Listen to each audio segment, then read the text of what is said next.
Kit Crowne here, your mortgage consultant for life. Welcome to this week's Mortgage Moments video. I'll have a new short video on a mortgage or financial fitness topic every week. So please make sure to follow my YouTube channel or visit the Mortgage Moments section on my website, kitcrowne.com, for the latest video. When I was younger, a lot younger, and I hadn't yet learned how to love myself or, for that matter, anyone else, I was married for a little over a year. As the relationship unraveled and the reality of getting divorced settled in, I was inconsolable, sad for myself and feeling very much a failure. My friends did what friends do. They tried to help me out of my sadness. Many of them, in an effort to make me feel better, said, "Kit, I always knew she wasn't the right person for you." I was, and honestly still am, incredulous. My unspoken thought being, if you're really my friend, why the heck didn't you tell me that before I got married, rather than standing by and letting my heart get broken? Now, I truly believe that the things that happen in our lives are meant to teach and prepare us for our future. I'm immensely grateful that things turned out the way they did, because out of that failed marriage blossomed my 34-year-long journey with my bride, and that has taught me how to love another completely and wholly. A couple of years ago, I met with a couple in their early 30s who'd been together for 8 or 9 years, and they decided that it was time to buy a home together.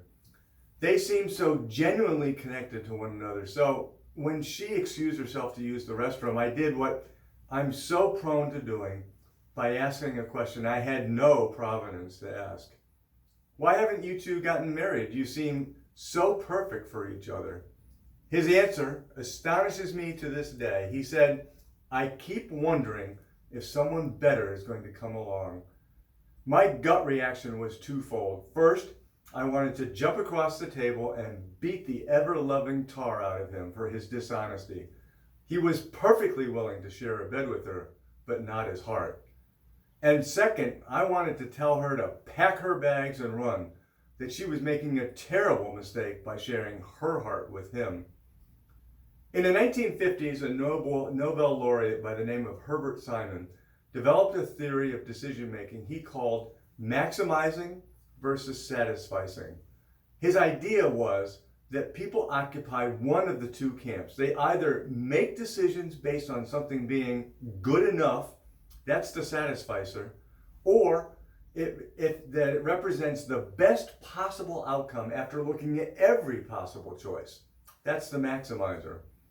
And it turns out that this decision-making paradigm has a lot to do with how people feel afterwards about the decisions that they make. With satisficers generally feeling okay about the decision that they made, even if there were better options available. And maximizers having some misgivings, wondering if they made the absolute best decision. Now, the human experience is rarely so binary, and the reality is that we live along a spectrum between these two camps. I think it also depends on just what we're up to in the moment. If we're picking out our meal from a menu, we may apply one decision-making strategy. If we're selecting our life partner, we'll come from a far different place along the continuum. Many of you started wondering about 3 minutes ago what the heck all this has to do with mortgages. Here's why I'm offering these choice tidbits. A lot of you are going to hear from your friends and your family and your coworkers that you should have done something differently when you started down your path to getting a mortgage. You should do this kind of loan, or that interest rate sounds high, or I heard about a program that... All of it is meant as helpful advice, except that it's not. It creates a sense of doubt within you that you may be making a bad decision. And depending upon the type of decision maker you are, you may find yourself edging towards the maximizer end of the spectrum, wondering if your decision was the absolute best one possible. That doubt and the uncertainty it spawns is corrosive. It will paralyze you and make you fear each step and take some of the joy out of the experience. The reality is that your friends and your family and your coworkers aren't mortgage and real estate professionals, and they're expressing, let's call it what it is, unfounded opinions. Now, they don't do it with malice. It comes completely from a place of concern and love for you. But that love doesn't infuse their opinions with truth or factual basis. It just makes their words bypass your normal filters for sorting out truth from fiction. Here's your takeaway from this video. Think about the kind of decision maker you are and honor that DNA that's already tucked into you. If you're a maximizer, do your research so that you're more comfortable in the path that you're taking. This isn't, by the way, saying that satisficers should breeze past any opportunities to learn about the choices that need to be made, but they will be more inclined to cede some of that process to a trusted advisor.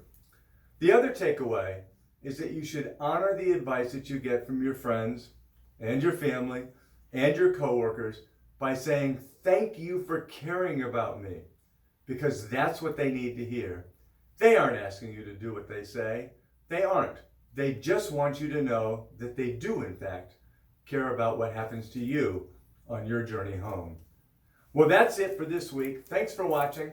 And remember always that I'm here every day to help solve the problems that living life on life's terms sends your way. Keep my number close by so that you can reach me anytime you need my help, or anytime someone you care about needs someone who will care about them as much as I care about you. See you next week.